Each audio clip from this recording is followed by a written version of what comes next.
बिस्मिल्लाहिर्रहमानिर्रहीम। अस्सलाम वालेकुम नाज़रीन, आज के प्रोग्राम में आपको खुशामदीद कहते हैं। मैं आपकी होस्ट हूँ सुमेरा मिर्ज़ा। नाज़रीन, आज के प्रोग्राम में हम बात करेंगे पाक चाइना ताल्लुकात का, पाक चाइना दोस्ती पर, क्योंकि 70 साल हो गए हैं इसको। और अल्हम्दुलिल्लाह दोनों ममालिक जो हैं उनकी बहुत अच्छी फ्रेंडशिप है पिछले 70 साल से, और इसमें शिद्दत ही देखने को आ रही है। पहले हमने देखा कि स्ट्रेटेजिक ताल्लुकात और फिर इकनॉमिक पार्टनरशिप, फिर आज हम देख रहे हैं कि इक्तिसादी ताल्लुकात हैं, जिसकी एक सिंबल हमारे सामने है, बल्कि पूरी दुनिया के सामने है, सी पैक। चाइना ने अपने सूबे से गवादर को कनेक्ट किया। जाहिर है हमारा इंटरेस्ट तो है ही इसमें, लेकिन चाइना का इंटरेस्ट इसमें हमसे भी ज़्यादा है। पाकिस्तान पर चाइना का ट्रस्ट और चाइना पर पाकिस्तान का ट्रस्ट है जो दिन ब दिन बढ़ता जा रहा है। फिर कनेक्टिविटी है, ट्रेड है, बहुत से हमारे मुआहदे हुए हैं उनके साथ, बहुत सारे MOU जो हैं वो साइन हुए हैं 1951 से लेकर आज तक।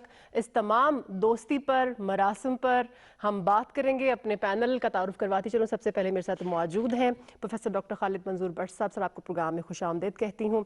साथ ही तशरीफ़ रखते हैं मियां सैफुर रहमान साहब, आप सीनियर जर्नलिस्ट हैं। सर, आपको भी प्रोग्राम में वेलकम करती हूँ। और तशरीफ़ रखते हैं एडमिरल रिटायर्ड जावेद इकबाल साहब, आप फॉर्मर एम्बेसडर भी हैं। सर, आपको भी प्रोग्राम में वेलकम करती हूँ। सर, आपसे पहले शुरू करेंगे।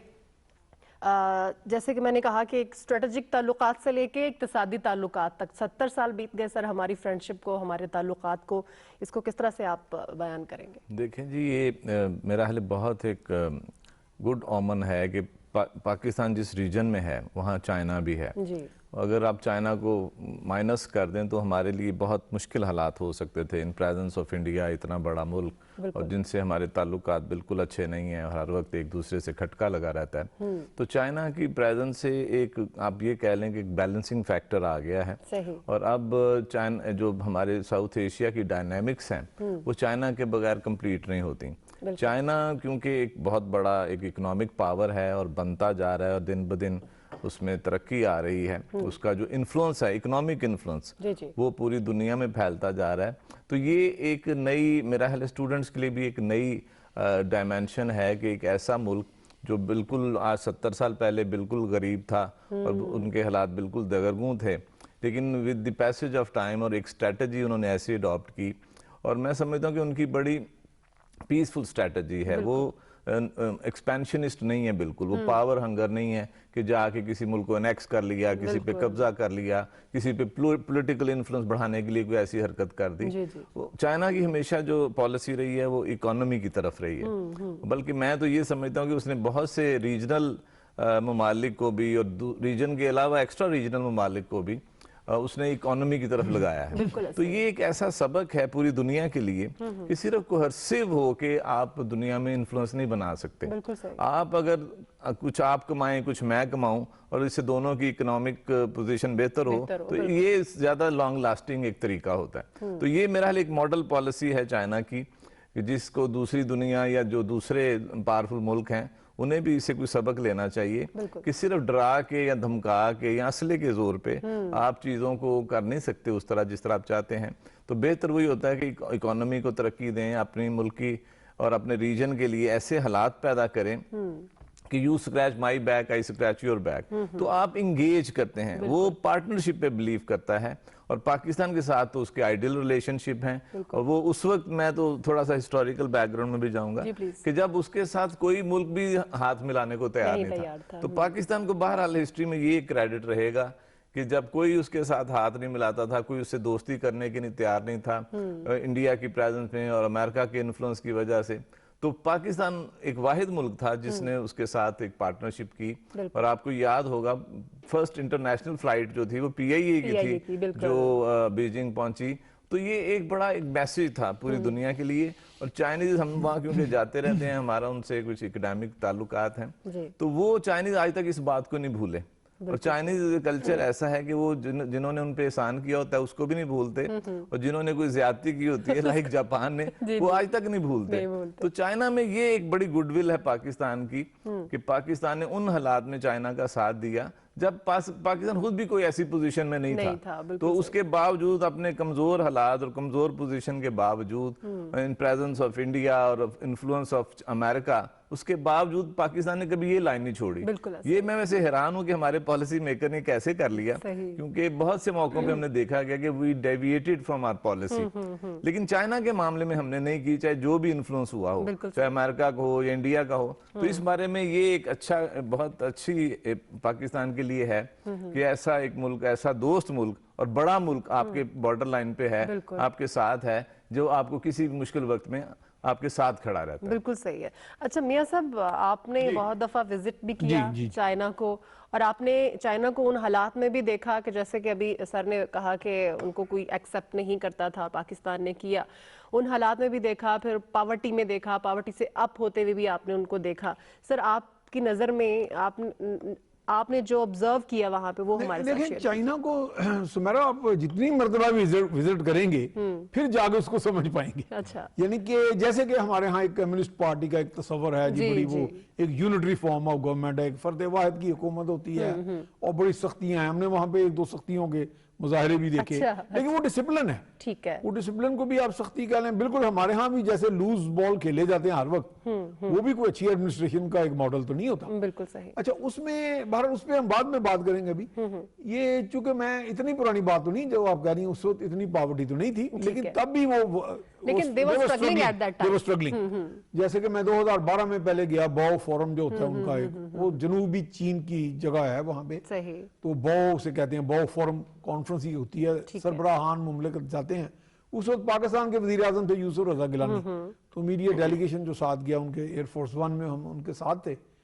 वेलकम उन्होंने हमें बहुत किया, यानी कि वाकई उसमें कुछ मुझे वो तसन्नो तो नहीं लगा, यानी बाहर इतनी हॉस्पिटैलिटी थी, इतना अच्छा इस्तकबाल वाले आना कि वो तसन्नो क्या गुमा होता था। तो यानी या तो फिर मोहब्बत होगी बड़ी, वो बाद में साबित हुआ कि वाकई वो, जैसे प्रोफेसर साहब ने कहा कि वाकई वो कुछ चीजें हमने जो माजी में उनके साथ अच्छा बर्ताव किया, निक्सन के दौर में हुसैन शहीद सोहरवर्दी भी हमारे वहाँ तशरीफ ले गए, फिर कैसेंजर यहाँ पे आए वाया पाकिस्तानी, वो भी पॉसिबल हुआ बीजिंग में उनका जाना, और उसमें हमारे हिलाली थे गालिबन उन दिनों एम्बेसडर। तो ये सारी चीजें वहां पे एक आप कह सकते हैं कि एक लेगेसी की शक्ल में नीचे तक उस कौम ने वो संभाली हुई है। ठीक है, यानी कि तब्दीलियां वहां भी आती रही, सोच भी तब्दील होती रही, चाउन लाई गए, माओ जेडुंग का दौर, फिर उसके बाद और भी लोग लीडर्स आते रहे, जियांग जेमिन और मुख्तलिफ, उनकी फोकस मुख्तलिफ भी थे, लेकिन ये था कि ये लेगेसी, जैसे पाकिस्तान ने वो लेगेसी संभाली जी, और इस तरह उन्होंने भी वो लेगेसी संभाली, ठीक हो गया। और उनके अंदर एक याद रह गई कि जी हमारे बड़ों ने कही थी बात कि पाकिस्तान जो है वो एक अच्छा हमारा दोस्त मुल्क है, तो इसका यानी जैसे ख्याल रखना है। फिर पाकिस्तान ने एक दौर में एक टेरिटरी भी वहां पे एक इशू थे, वो भी पाकिस्तान ने एक तोहफा के तौर पे दी, एक स्ट्रेटेजिक वो हमारा फैसला था। ठीक है, अब मैंने वहां पे ये देखा कि वो तो खैर जिस जगह मैं गया वो सैनिया उसको कहते हैं उनकी जुबान में, तो सैनिया इंटरनेशनल एयरपोर्ट, और वो उसे हवाई ऑफ चाइना कहते हैं। ठीक है, उसमें जब टूरिस्ट हमें मिले, प्राइम मिनिस्टर भी हमारे साथ थे, मिले लोगों को, फॉरेन मिनिस्टर्स भी थे, तो वो कह रहे थे कि जी ये जो लोग हवाई को बड़ा विजिट करते हैं, शिमी बे बीच कहते हैं उसे, अच्छा, बड़ी अच्छी सीनिक ब्यूटी और समंदर का किनारा बड़ा खूबसूरत, लेकिन हमने जो उनकी डेवलपमेंट के मॉडल देखे, एक तो वो लूज एडमिनिस्ट्रेशन नहीं है वहां। अच्छा, ये नहीं कि you can go Scott free, कि आप कोई गड़बड़ कर जाए तो वो नहीं है। ठीक है, यानी हमारे यहाँ तो इसमें बड़ी गुंजाइश नहीं, टेलीफोन आ जाएगा ऊपर से वो छड़ दो यार, वहाँ ये छड़ने छोड़ने वाला कोई चक्कर नहीं, उसमें कोई सही है या गलत है। बहरहाल उन्होंने जब एक पॉलिसी बना ली, ये बात मुझे प्रोफेसर साहब की बड़ी अच्छी लगी कि वो उनकी विन विन स्ट्रेटजी है, शेयर्ड प्रोस्पेरिटी जिसे वो कहते हैं। बिल्कुल सही। अब इसमें कोई उनकी अपने मुफादात प्रायोरिटीज तो डेफिनेट होती हैं हर मुल्क की, लेकिन ये भी बड़ी बात है कि जब आप शेयर्ड प्रोस्पेरिटी की बात करते हैं, जी जी, तो मुझे याद पड़ता है कि उनके एम्बेसडर सन विडोंग थे, वो इंग्लिश बहुत अच्छी जानते थे, हमारे मेरे दफ्तर तशरीफ लाए हो, तो मैंने कहा जी मैं चाइना में विजिट पे ये शेयर्ड स्ट्रेटजी, आपकी शेयर्ड प्रोस्पेरिटी की स्ट्रेटजी, विन विन सिचुएशन, तो उन्होंने कहा जी इसमें हमने बहुत ज्यादा ग्लोबल जो है ना हमने गुडविल बनाने में कामयाब और उस गुडविल को उन्होंने ट्रांसलेट किया इकोनॉमी में। वो इकोनॉमिक डेवलपमेंट इतनी इमेंस है कि वो हम दोनों सेकंड बिगेस्ट कहते हैं, उनमें कई लोग मुझे ये भी क्लेम करते दिखाई दिए कि जी अमेरिका की फर्ज फिगर्स भी आप कह देते हैं हमको अमेरिका से कम नहीं है, कम नहीं है, किसी भी बिल्कुल लिहाज सही, से। बिल्कुल सही। फिर उनके यहाँ जैसे पार्टी की बात हम फिर बाद में करेंगे, वैसे अब उनका 7 साल जश्न भी है। बिल्कुल। आज चाइना रेडियो ने मेरा इंटरव्यू भी उस पर किया, अच्छा अच्छा, तो उस पर फिर हम बाद में बात करें। एडमिरल साहब हमारे बड़े उस्ताद बैठे जी हैं, तो बिल्कुल उनसे भी हम जी रहनुमाई लेते हैं। बिल्कुल। एडमिरल साहब, हमने अगर हम 1999 की आई थिंक बात करते हैं तो एक कॉन्ट्रैक्ट साइन हुआ म्यूचुअली JF-17 थंडर का, तो वो फिर 2013 में जो है वो फिर जाहिर है एक हमने देखा कि CPEC भी आता है। सर वहाँ से लेके यहाँ तक का सफ़र किस तरह से देखते हैं उसको? मेरा सफर चाइना का जो है 1979 से शुरू होता है, that's so जबकि nice. मैं वहाँ चो एन लाई को मिला था, अच्छा, बीजिंग में मिला था। तो मैं, और इसका असल सफर जो है वो ये है हमारा, ये अगर आप थोड़ा सा तहम्मुल से काम लें जी जी, और अपने आप को संभालें तो पाकिस्तान का वजूद चाइना की वजह से।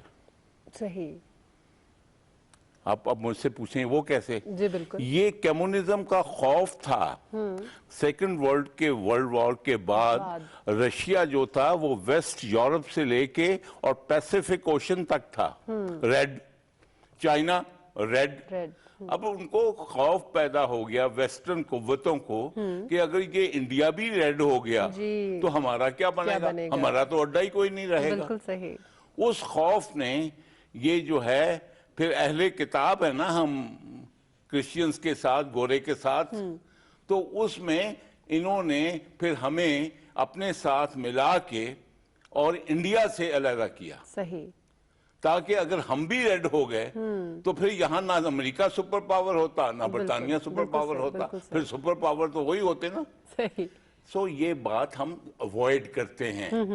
ये देखिए, आपने कहा, प्रोफेसर साहब ने कहा, आपने भी फरमाया कि वो बहुत इनवर्ड रहे, वो उन्होंने एक्सपेंशनिस्ट पॉलिसी नहीं थी। बिल्कुल सही। ये बात इस खित्ते की एक खसूसियत है।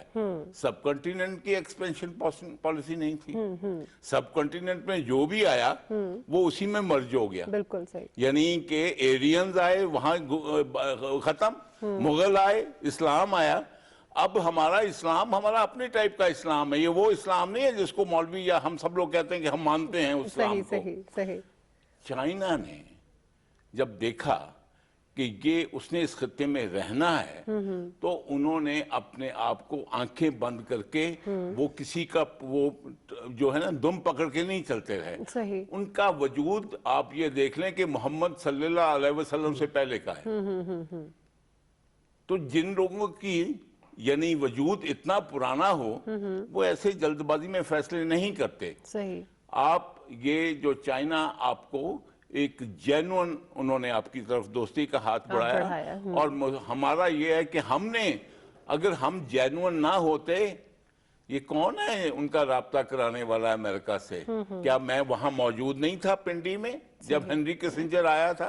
और जब ये थी कि जनाब वो बीमार हैं, किसी अखबार नवीसों से नहीं मिलेंगे, वो अस्पताल में हैं, वो अस्पताल में नहीं थे उस वक्त BIA के तैयारे में, वो चाइना पे। बिल्कुल सही। तो वो हमारा ये एहसान नहीं भूलते। बिल्कुल सही। और मैंने वो चाइना भी देखा है कि जब आप जैसी माशाल्लाह फूल सी और खूबसूरत लड़कियां जो हैं वो वर्दी पहन के भट्टी में कोयले फेंक रही होती थी और हम हैरान होते थे कि ये चाइना टुडे का रिसाला जो है इस पे जो सुर्ख सफेद लड़कियां ऐसी होती हैं कि नहीं। सही सही सही। देखिए, उन्होंने जैसे आपने फरमाया कि एक यूनिटी के साथ, एक अपनी कौम के साथ जो है वो जो डायरेक्शन ली उस पे सब था। मैं समझता हूं अगर चाइना साथ ही साथ में, ये भी हमारी गलतफहमी है कि चाइना अपने असूल, अपनी प्रायोरिटी पे चलेगा, वो हमें, वो मुझे चाइनीज जो सर उनकी जो कंसिस्टेंसी जो है वो फिर हमें नजर भी तो आ रही है। बिल्कुल आप देखिए कि उन्होंने बहुत ही अभी जो नीफा में जो कुछ हुआ उसमें, और उससे पहले उन्होंने 1962 में भी जो कुछ किया था इंडिया के साथ, उस वक्त भी हमें बुलाया था कि आप फायदा उठा लो, वो अलग एक डिफरेंट टॉपिक है। चाइना के लिए मैं एक बात कह दूं कि ये हमें अल्लाह का शुक्र करना चाहिए कि हमारी पुष्ट पे अल्लाह ने चाइना जो है वो मौजूद। बिल्कुल सही प्रोफेसर साहब, बिल्कुल सही कह रहे हैं सर। हमसाया, एक अच्छा हमसाया होना भी बहुत बड़ी ब्लेसिंग होती है। प्रोफेसर, प्राइम मिनिस्टर साहब ने भी कहा कि पाकिस्तान का जो फ्यूचर है वो चाइना के साथ है। हमने, जैसे मैंने अपने इंट्रो में भी कहा, बहुत से हमने MOUs भी साइन किए, बहुत से एग्रीमेंट्स भी किए हैं, तो वो हमारे भी फायदे में रहे, उनके भी फायदे में रहे।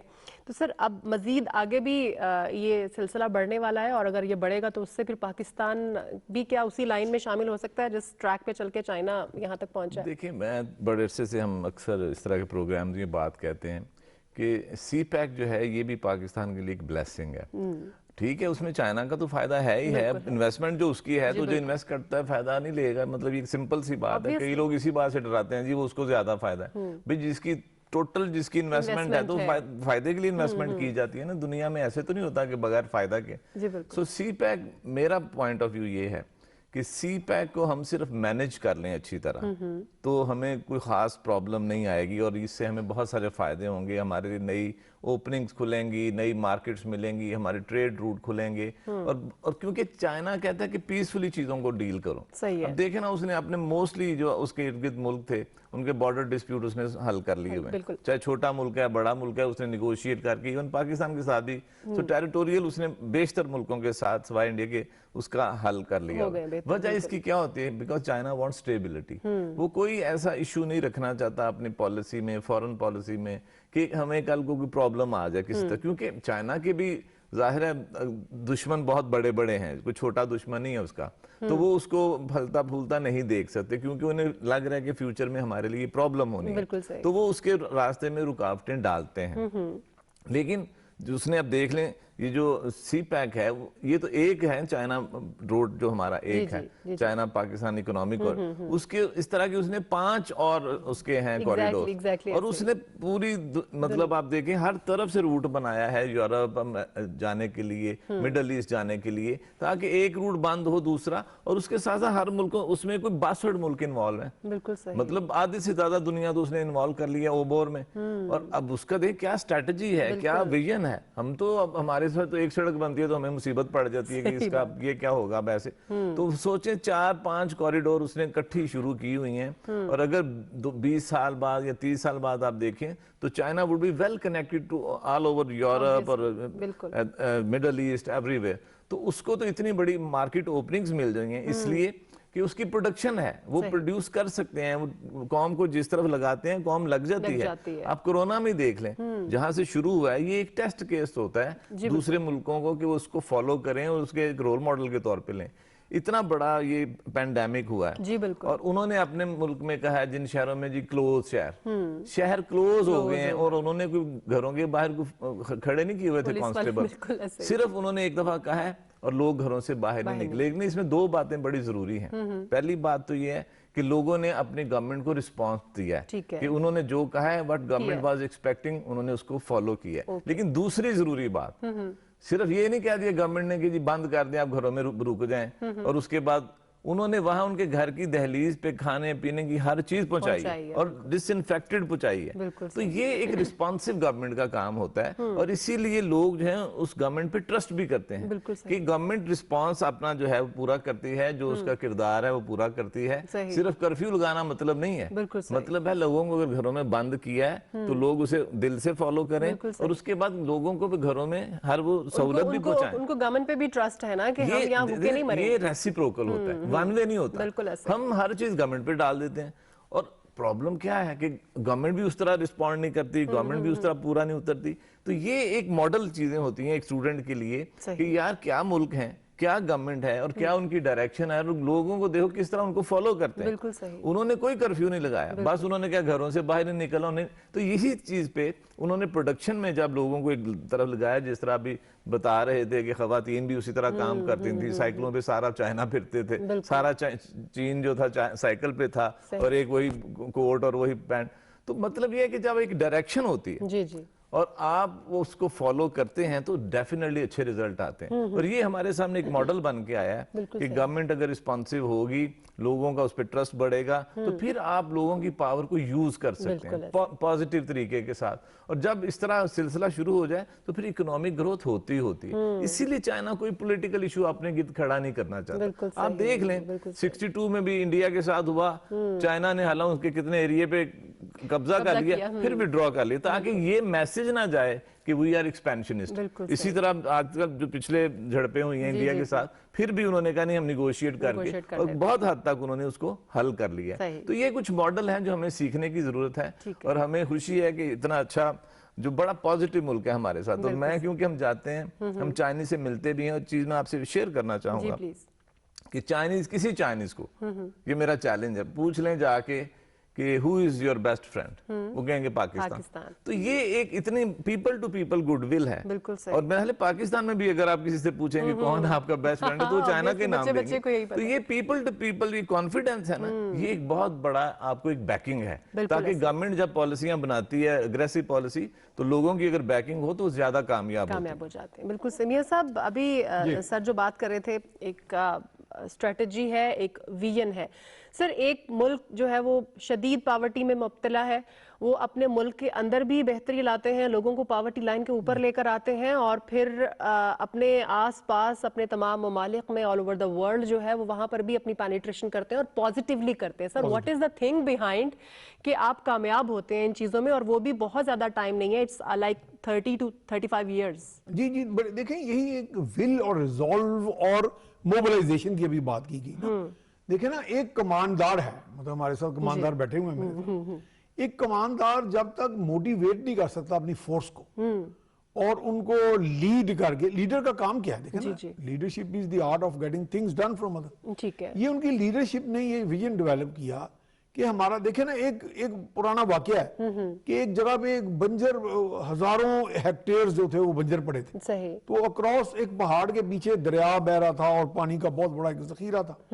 उन्होंने, उस वक्त उनके पास टेक्नोलॉजी इतनी एडवांस नहीं थी, पुरानी बात है। ठीक है। तो उन्होंने एक विजन के साथ एक सोचा कि अगर हम अपनी मैन पावर को प्रॉपरली चैनलाइज करके यहाँ से एक बाकायदा वो चैनल बना के और पानी सैराब कर लें, उसमें लाखों हजारों हेक्टेयर जो है जमीन वो सैराब होगी और लोगों को, अब उसकी वहां पे आप देखें ब्रेड बास्केट जो चाइना की है, जैसे मैंने वहां हाइब्रिड सीड्स देखे, वो हमें बाकायदा खेतों तक लेके गए, जो हमने स्टडी किया, उनका साई कल्चर जिसमें मछली बनती है, ये वो मैंने देखा जी। एग्रीकल्चर साइंटिस्ट जब चाइना का वहां पे आता था, जो सरबराह होता था किसी एक यूनिट का, उसको इतनी इज्जत मिलती थी जैसे किसी प्राइम मिनिस्टर को ना। सही। तो हमने उन्हें पूछा कि ये क्या, उन्होंने कहा जी एग्री, हमारा तो पहले 1 अरब 40 करोड़ तक तो आप आ चुके हैं। बिल्कुल सही। तो हमें फीड कौन करेगा अगर हम ये ना करें। हाइब्रिड सीड में वो बहुत कामयाब, हालांकि हम जरिए मुल्क हैं। फिर वो हमें, मुझे याद पड़ता है कि एक ऐसी जगह लेके गए जहाँ गंदम के खेत थे। सही। तो मैं गंदम के खेत के अंदर चला गया, उन्होंने कहा जी यू नो एवरीथिंग। मैं कहा जैसा मैं फार्मर, मैं किसान हूँ, पाकिस्तान में प्रैक्टिकल फार्मिंग करता हूँ। सही। तो उनका सिट्टा मैंने देखा वो वेदर रेजिस्टेंट था, यानी कि यानी उन्होंने मेहनत करके उसको किसी हद तक, वो जो स्टॉर्म से एकदम हमारा गिर जाता है तो हमारा किसान दुआएं मांग रहा होता है, ये वो। यानी कुदरत ने आपको टेक्नोलॉजी, अकल दी है, तो और रिसर्च की भी एक वो दी है, उन्होंने उसको इस्तेमाल किया। रिसर्च, कुव्वत, अकल, यूनिटी, जैसे अभी डायरेक्टर साहब कहने लगे, एंड नज़्म व नस्क, वो जो चीजें, ये उनको, जैसे हमारे कायद भी कह चुके, यकीन मोहकम, तंजीम और इत्तेहाद और ये सारी चीजें, ये चीजें वहां पे हमने बदरजा उत्तम देखी। सही है। और जब हम बाकायदा, हमें वो 2-3 मरतबा ब्रीफिंग्स पे भी ले गए, मिनिस्टर्स, उनके चैम्बर्स ऑफ कॉमर्स मैंने विजिट किया, और वो हर चीज को एक्सप्लोर करते हैं। बाद में मैं चैम्बर ऑफ कॉमर्स उनके किसी एक शहर में गया, उनके शहरों के नाम भी बड़े अजीब हैं, याद नहीं रहते। तो वो कहेंगे जी we are importing iron ore from Pakistan. मैं कहा जी पाकिस्तान आयरन ओर मंगाता है, आप कहाँ से मंगाते हैं? मैं पाकिस्तान आगे रिसर्च की, कहेंगे हाँ जी चाइना का एक ऐसा शहर है जो हमसे मंगवाता है। यानी उन्होंने एक्सप्लोर किया हुआ चीज, कहाँ पे किस चीज का पोटेंशियल है। मुझे याद पड़ता है कि मैं उनके मेटलर्जिकल कॉर्पोरेशन के चेयरमैन को मिला, मुझे बड़ा तजस्सुस था कि पाकिस्तान को जो सिविल न्यूक्लियर मुआहदा है वो सिर्फ हमारा चीन के साथ ही है ना जी। जी बिल्कुल। ये चश्मा, कैनो, ये सारे जो बिल्कुल बिल्कुल।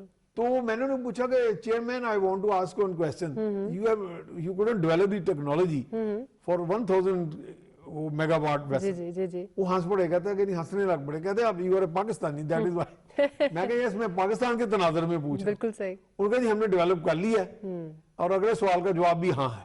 सही, यानी कि अगर आप समझते हैं कि पाकिस्तान को उसमें, बिल्कुल सही, तो बिल्कुल ये चीजें तस्वीराती हमारे जो दिफाई मुआहदे और स्ट्रेटेजिक पार्टनरशिप, ये स्टेप बाय स्टेप हमने जब स्टडी किए तो उसमें हमें बड़ी प्रोग्रेस दिखाई दी, होप नजर आया। सही, यानी कि वहां से तो होप है, लेकिन अब हमने भी अपनी कैपेसिटी बिल्ड करनी है बिल्कुल। कि अगर जहां पे हमें कोई एक दोस्ती का हाथ बढ़ाता है और हमें कुछ ऑफर्स भी आ रही हैं, तो बजाय हम डिबेट्स में पढ़ने के, वही बात जैसे प्रोफेसर साहब कह रहे हैं कि लो जी वो तो सारा कुछ ले गया लूट के, ये बातें फजूल किस्म की।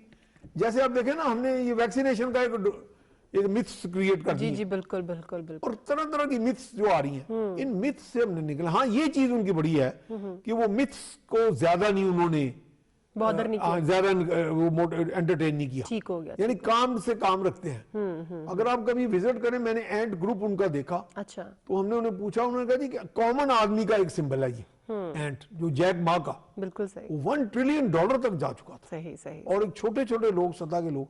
और एक बात मैं बस कहूंगा, क्योंकि एडमिरल साहब हमारे उस्ताद हैं बड़े, इनका टाइम ले रहा हूं, कि मैंने उन्हें पूछा जी कम्युनिस्ट पार्टी का मॉडल दुनिया में ये जो आपका, उन्होंने कहा चाइनीज कैरेक्टरिस्टिक के साथ ठीक है, हमने किया, ये इसमें हमारी अपनी कैरेक्टरिस्टिक शामिल है। सही, सेकंडली ये उन्होंने कहा जी आपके यहाँ एक गलत गुलाम तस्वर है, हमारे लोग ग्रास रूट से ऊपर आगे के प्रेसिडेंट और सेक्रेटरी जनरल बने। बिल्कुल सही, ये आप ना कहें कि ऊपर से मुसल्लत, सही है। ठीक, एडमिरल साहब, जब हमारे इंटरेस्ट एक है, हमारा रीजन एक है, कनेक्टिविटी भी में भी हमारी ज़ाहिर है मुमासलत है, तो अभी कैपेसिटी की बात कर रहे थे सर, हम अपनी कैपेसिटी को किस तरह से बिल्ड करें, क्योंकि हमारे हमसाया मुल्क भी हैं, हमारे बहुत अच्छे दोस्त भी हैं, हमारे बहुत सारे, जैसे मैंने पहले भी कहा, हमारे बहुत सारे मुआहदे भी हैं उनके साथ, तो हम कैसे क्या फॉलो करें, उनको किस तरह से फॉलो करें कि अपनी कैपेसिटी को हम बिल्ड कर सकें जिस तरह से उन्होंने किया।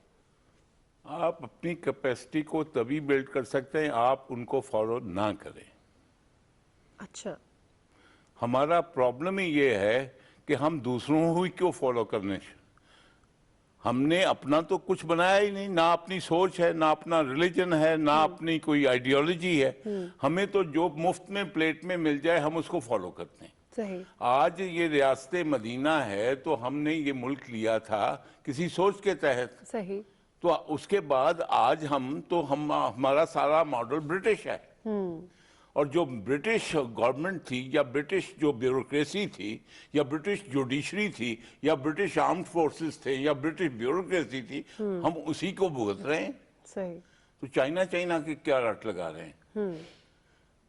चाइना का मुआवजे तंग जब मार्च पे चला था तो जरा उसको भी पढ़ लें। लेकिन सर मैं ये बात करना चाह रही हूँ कि हमारे सामने एक मॉडल है। आपके सामने बहुत से मॉडल हैं, एक मॉडल सर आज तो हम चाइना पाकिस्तान नहीं, चाइना पाकिस्तान है, लेकिन आप देखिए, मैं उन चाइना को आपसे ज्यादा 1-to-1 कनेक्शन रहा। ऑब्वियसली यू नो, चाइना वो भी वक्त था जब चाइना को हमने वेस्टर्न टेक्नोलॉजी, ये जो हम JF थंडर की बात करते हैं, कि जब हमने वेस्टर्न टेक्नोलॉजी हम चाइना को ट्रांसफर की, हम बिल्कुल सही, तो हमने भी चाइना पे बड़े एहसान किए। देखिए, एक आप चीज मिस करते हैं, बात यह है कि जब तक आप एक कौम नहीं बनते हैं आप कुछ नहीं अचीव कर सकते। सही सही, आप एक कौम नहीं है।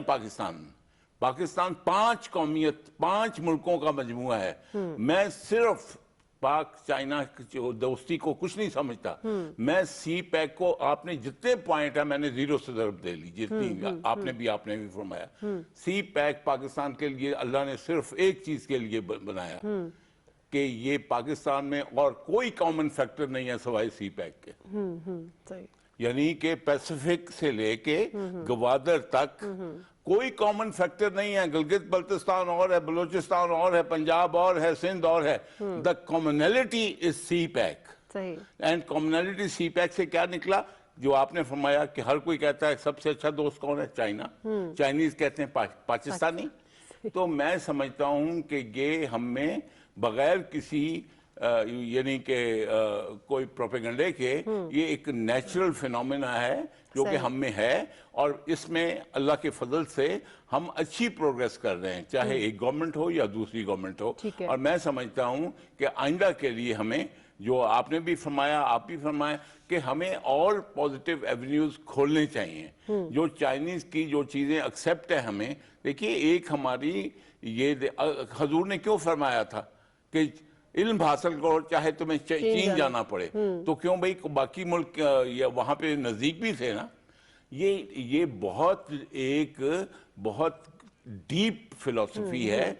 उनसे सीखना ये है, जैसे आपने फरमाया कि उनका जो मोटो है दोस्ती है, उनका मोटो अमन है। उन्होंने हांगकांग के लिए 100 साल इंतजार किया, जब तक कि पक्के फल की तरह उनकी गोद में नहीं गिन पड़ा। आप कर लेंगे, हम तो सुबह जो प्रॉब्लम होता है शाम को कहते हैं हल नहीं हुआ अभी। आपका मिजाज और वो जो भी है, अभी आपका बहुत बड़ा गैप है आपके मिजाज में। सही। और हम जो है सिर्फ इन बातों से, टेबल टॉक से नहीं होता।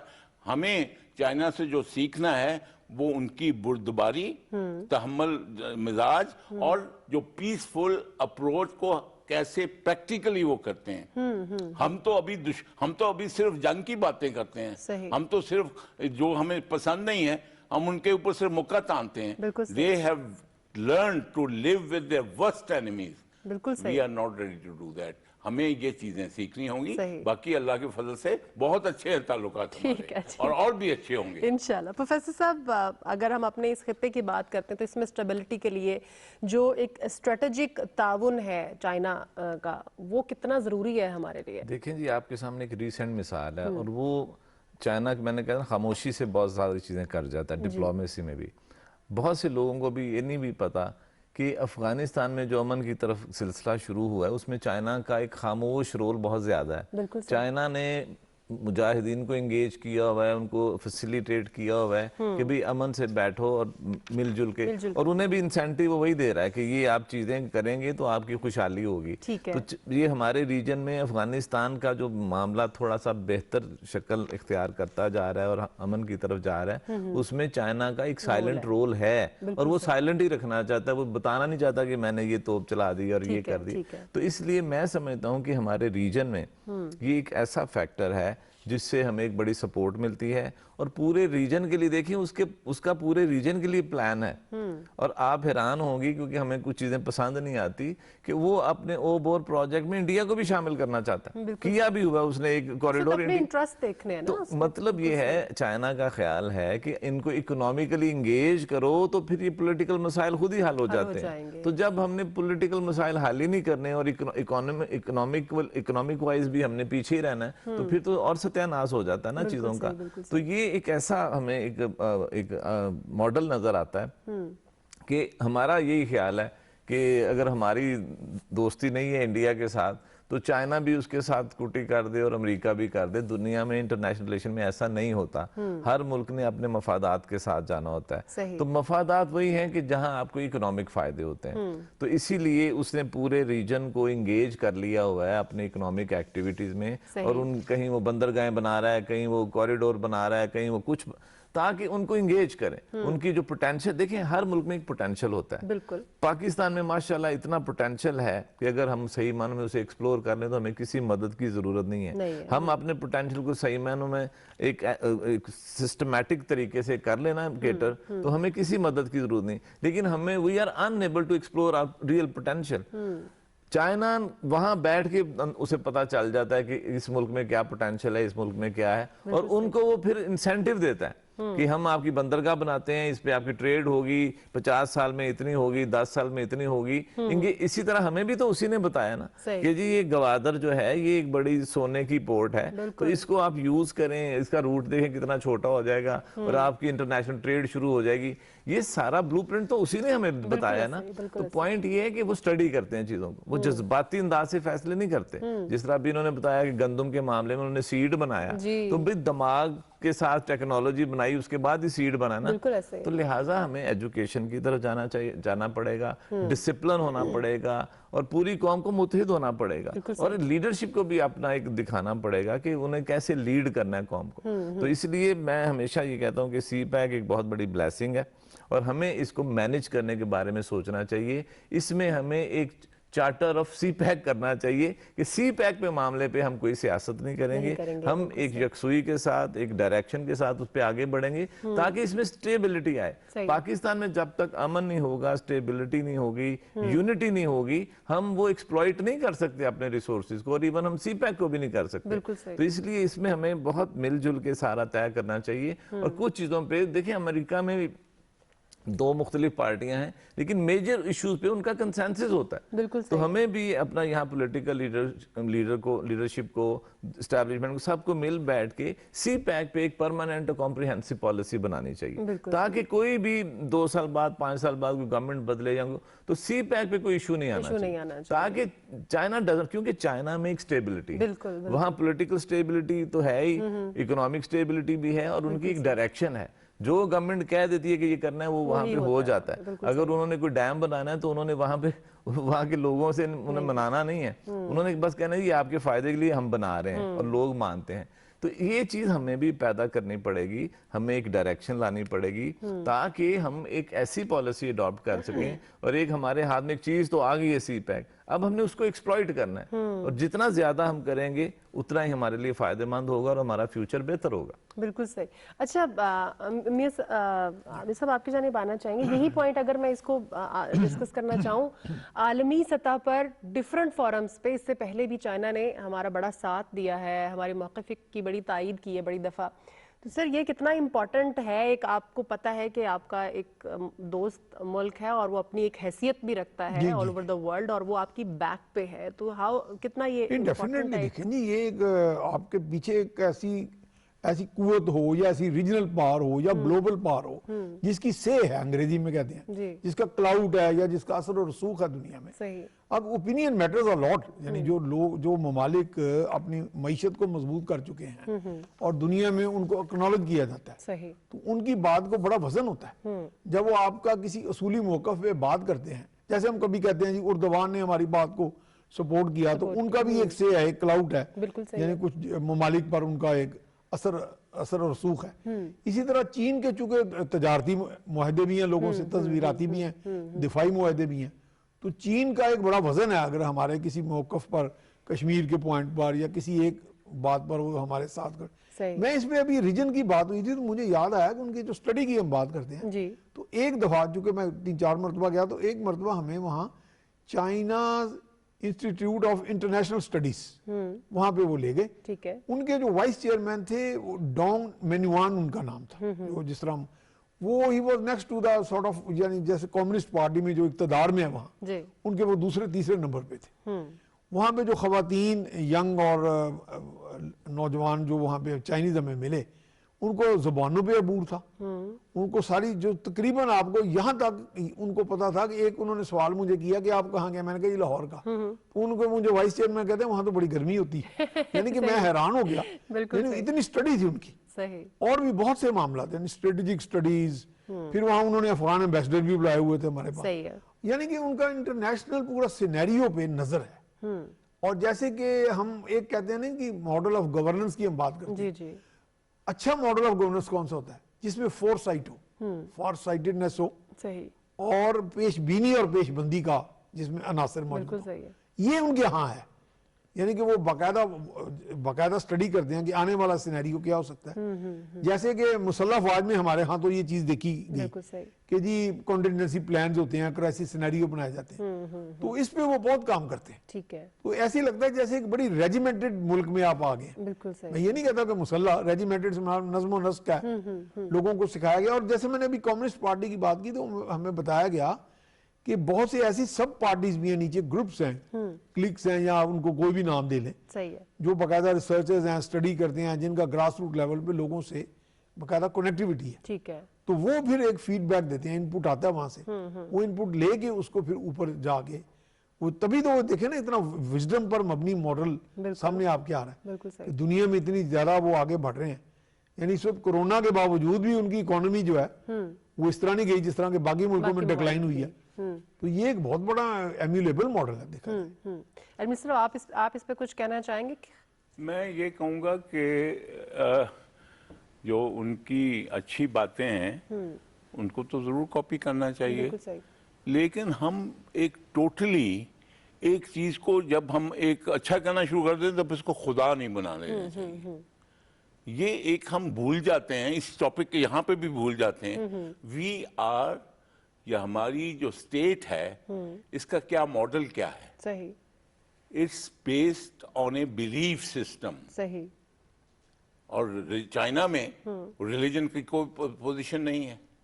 सो ये कह देना कि हम यकदम उसको कैसे करेंगे आप? आपका जो अप्रोच है वो टोटली वो कहना है ना कि ये हम अभी तक जो हम क्या सराई हमारी हर चीज की है वो अच्छी अच्छी बातें करो तो फिर बस ये प्रोग्राम खत्म। बात ये है कि पाकिस्तान की आइडियोलॉजी क्या है? पाकिस्तान की आइडियोलॉजी इस्लाम है। बिल्कुल सही। चाइना में रिलीजन हैज नो प्लेस। तो इस डाइकोटमी को, इस कॉन्फ्लिक्ट को हम दबा तो सकते हैं बट दैट एग्जिस्ट। एग्जैक्टली। वो खत्म नहीं हो सकता। और वो सिर्फ ये प्यारी प्यारी मीठी बातें करने से नहीं खत्म हो जाएगा। लेकिन चाइना ने जो बात से की, जो आप प्रोफेसर साहब ने जो हाईलाइट की, मैं इसे टोटली एग्री करता हूँ, बहुत इंपॉर्टेंट पॉइंट है कि उन्होंने अपने कॉन्फ्लिक्ट और अपने डिफरेंस ऑफ ओपिनियन होने के बावजूद भी अपने प्रॉब्लम रिजॉल्व किए। बिल्कुल सही है। हम उस मूड में नहीं है। जब तक हमारा ये दिमाग का मोड नहीं बदलता कि हमने लोगों के साथ मिलके रहना, हमारी कोई बेइज्जती नहीं हो जाएगी।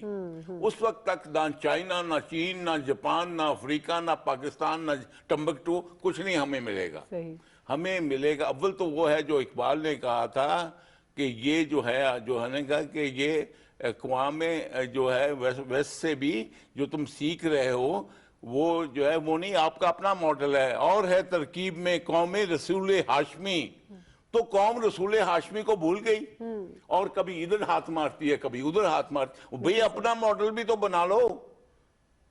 एक दूनी दूनी, दो दूनी, चार तो करके प्रोफेसर साहब बन गए हो, अपना मॉडल भी बताते ना फिर कोई। सही सही। जो इस कौम के लिए मॉडल होता। बिल्कुल सही। आज तक आप जो है अपने बच्चों को उर्दू में तालीम नहीं दे सकते हैं और बातें करनी है बहुत।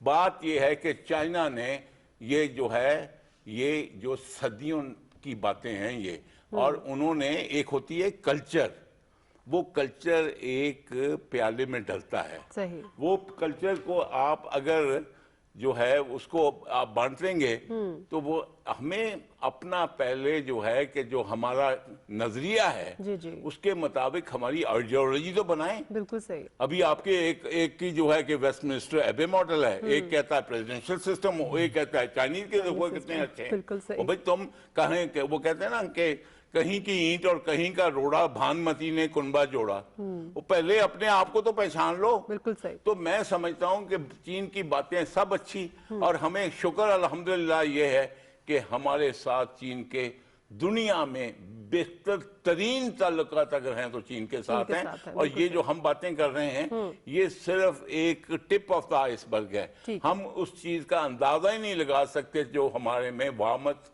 दोस्ती और यकीन एक दूसरे के बिल्कुल ऊपर ऐसा ही है। तो मैं तो खुशखबरी समझता हूँ जब चीन की बात आती है, क्योंकि कोई भी टॉपिक पे तो मैं तो अल्लाह का शुक्र करता हूँ। बिल्कुल सही। प्रोफेसर साहब, अगर हम मौजूदा गवर्नमेंट की बात करते हैं, 2018 से ये सिलसिला जब से शुरू होता है तो इमरान खान साहब भी इसको लेके बड़े सीरियस हैं और बड़े मोटिवेटेड भी हैं इस फ्रेंडशिप से, क्योंकि जब से पीटीआई गवर्नमेंट आई हमने देखा कि सेकंड फेज ऑफ सीपैक, फिर फ्री ट्रेड एग्रीमेंट हुआ, फिर उन्होंने जो फर्स्ट उनकी चाइना इंटरनेशनल एक्सपोर्ट एक्सपो हुई, फिर फैसलाबाद में जो है वो इकोनॉमिक जोन, और अभी जो आप बात कर रहे थे कि चाइना जो है बड़ी खामोशी से यहाँ पे अफगानिस्तान में भी अपना रोल प्ले कर रहा है, वो फिर ट्रायलैटरल हमने देखा कि उनके मिनिस्टर्स के भी डायलॉग्स हुए।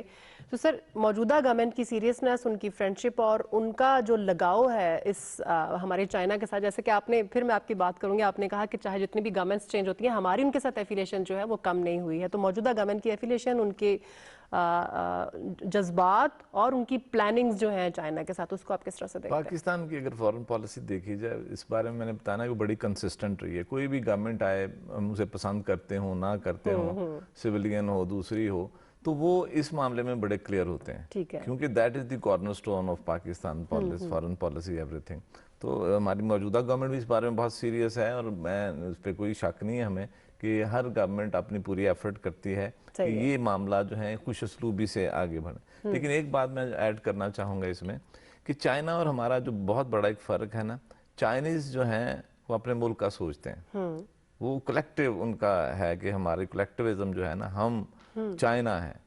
हमारे यहाँ पे ये चीज़ बड़ी कमी है। हम यहाँ पे इंडिविजुअल सोचते हैं, हर बंदा अपने फायदे के लिए कि मुझे यहाँ से क्या फ़ायदा हो रहा है। वो आप देखें, मैं एक मिसाल देता हूँ, तो चाइना इतना प्रेजेंट जिस तरह उसे किया गया कि बहुत टोटलिटेरियन गवर्नमेंट है, बड़ी सख्तियां हैं, बड़ी ये वो, कभी आपने सुना है कि चाइनीज जो हैं वो पनाह लेते हो, सियासी पनाह अमेरिका में? मैं रेशो की बात कर रहा हूँ, चंद लोग जरूर लेते होंगे, लेकिन अगर आप रेशो निकालें, पाकिस्तान अगर 22 करोड़ का मुल्क है और वो 170 करोड़ अरब 1 अरब 70 करोड़ हैं, तो वो कितने लोग सियासी पनाह मांगते हैं वहां जाके वेस्ट में, और हम कितनी मांगते हैं? वो अपना मुल्क और अपना कल्चर और अपना नेशन को छोड़ना नहीं चाहते, क्योंकि कहते हैं हम यहाँ खुश हैं।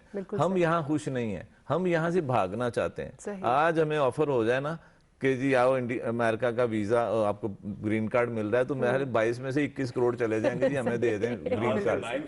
मतलब चाइना बॉर्डर तक चली जाएगी। मतलब पता नहीं लगेगा कि बंदे आ कहां से गए। तो this is the major difference. वो कौम, मैंने बताया कि हालांकि हमारे तो डेमोक्रेसी है, बहुत सारे और तरह के हालात हैं, उस तरह की पाबंदियां नहीं है। वहां सब कुछ पाबंदियां भी हैं, लेकिन वो पॉजिटिव पाबंदियां हैं। मैं उसको हमेशा ये कहता हूँ कि पाबंदी है, साथ रिस्पॉन्सिबिलिटी है, और गवर्नमेंट उस रिस्पॉन्सिबिलिटी को भी निभाती है और लोग भी निभाते हैं। तो वो लोग कलेक्टिव सोचते हैं कि हमारा चाइना है, हमने ये करना है, हमने मेहनत करनी है, हमने अपने मुल्क के लिए मेहनत करनी है। यहाँ उलट हिसाब है, यहाँ हर बंदा इंडिविजुअल सोचता है कि मुझे क्या फायदा होगा, मेरे भतीजे को क्या फायदा होगा। तो इससे हम डाइवर्जन में चले जाते हैं, डिफरेंट एंगल्स, डिफरेंट डायरेक्शन। एक बात जरूर, सॉरी टू प्रोफेसर साहब, मैं समझता हूँ कि प्राइम मिनिस्टर साहब ने जो इनिशिएटिव लिया है इंडिया के बारे में, जो गुडविल की कि उन्होंने अगर मिसाइल मारे तो हमने उनको यानी कि चाय पिला के वापस करके अपने मिसाइल रेत में मारे, शो करने के लिए कि ये आपके घर में भी लग सकते थे। मैं समझता हूं कि ये चाइना मॉडल था, एक पीस का हाथ बढ़ाने का। बिल्कुल ऐसा ही। और ये इंडिया को, इसको अगर उसने इस एंगल से नहीं लिया तो मैं बड़ी बदकिस्मती समझता हूँ। एग्जैक्टली। क्योंकि ये तो बदकिस्मती एस्टैब्लिश्ड है जी, मोदी का प्राइम मिनिस्टर। देखिए बात सुने, हम पूरे रीजन की प्रोफेसर साहब बात ये की, इंडिविजुअल जो हैं वो मैटर करते हैं, लेकिन अगर पॉलिसी देखिए, ये इस रीजन के लोग जो हैं, अगर हम दोनों, इस इंडिया हो या भारत, यहाँ पे आप देखें दुनिया के कितने लोग बसते हैं।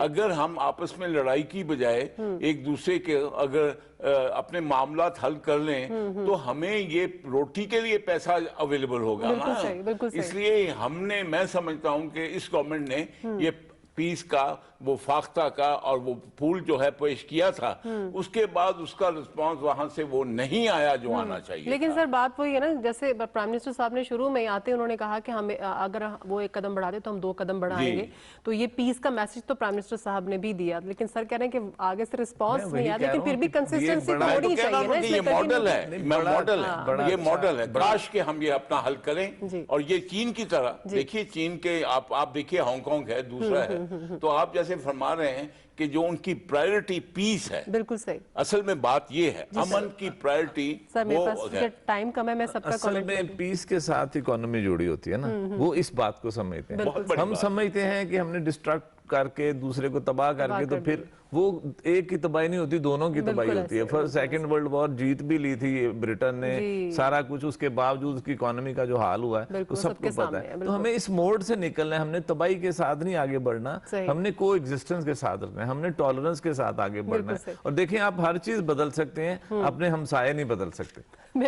इसलिए हमें we have to live with this thing, but we should have ability to resolve our outstanding problems. बिल्कुल सही है। बहुत शुक्रिया प्रोफेसर डॉक्टर खालिद साहब, आपका भी बहुत शुक्रिया। पीर सैफुर रहमान साहब, आपका भी बहुत शुक्रिया। एडमिरल रिटायर्ड जावेद इकबाल साहब, आपका भी बहुत शुक्रिया। सेहरा हासिल गुफ्तगू रही। नाज़रीन, आज के प्रोग्राम से इतना ही। अपनी होस्ट सुमैरा मिर्जा को इजाजत दीजिए, अपना ख्याल रखिएगा। अल्लाह हाफिज।